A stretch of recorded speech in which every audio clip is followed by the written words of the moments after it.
Assalamualaikum warahmatullahi wabarakatuh. Pemirsa dimanapun saja berada, baik yang baru menyukai Tosan Aji Nusantara ataupun yang sudah lama, semoga dalam kondisi sehat walafiat semua.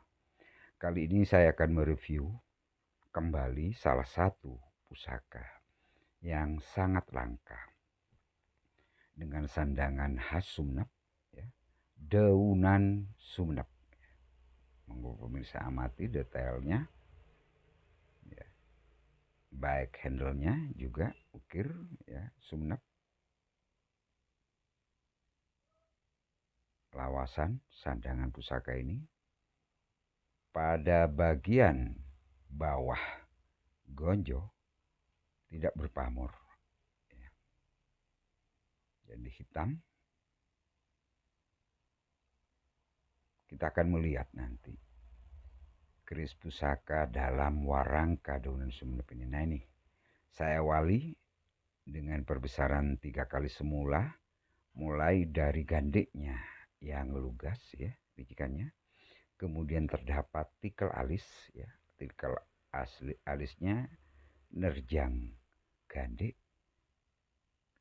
Berikutnya adalah pijitan. Pijitan ini nyambung ke keruingan depan.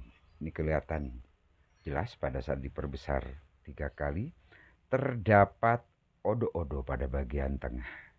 Di belakangnya terdapat serawian yang nyambung juga terus ke atas dan mendekati ujung menjadi satu dengan keruingan depan.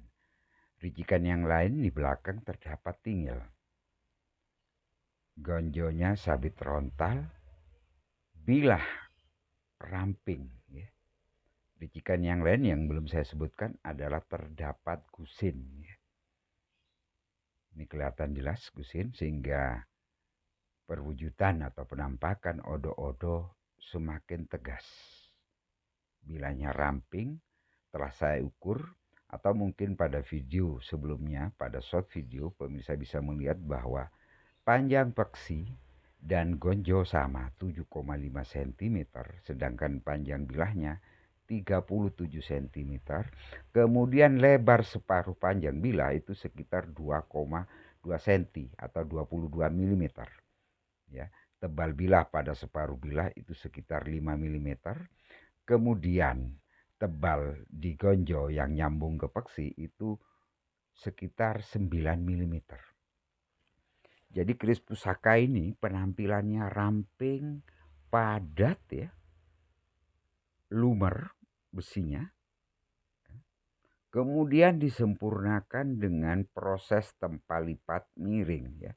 Jadi keris pusaka ini pamornya tempal lipat miring sehingga terciptalah pamor yang kita kenal dengan istilah kelabang sayuto.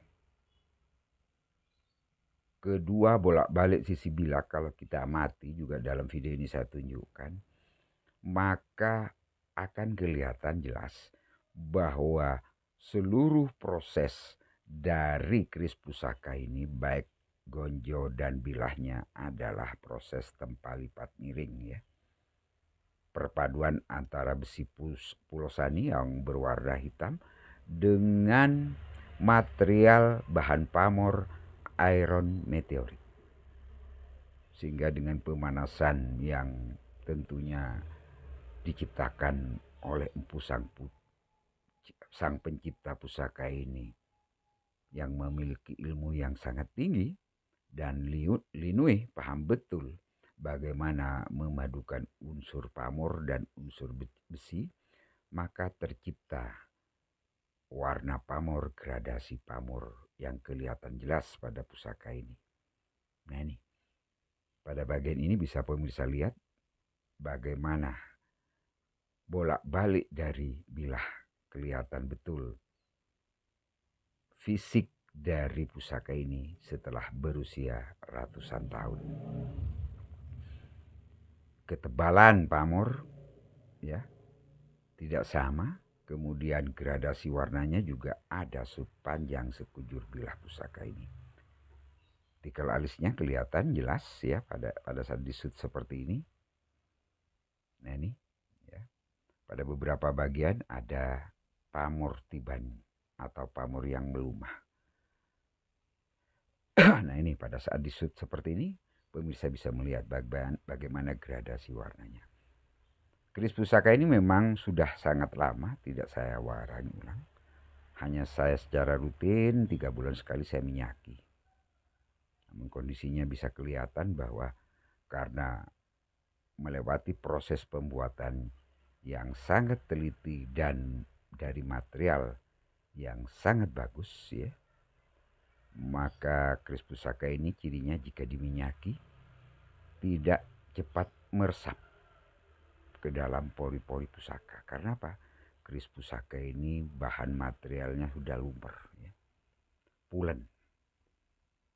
Melihat dari bentuk bangun ya, nanti pada akhir video saya shoot tanpa pembesaran dengan posisi gandiknya relatif tegak, kemudian ramping, bentuk sirah cecaknya segitiga sama sisi,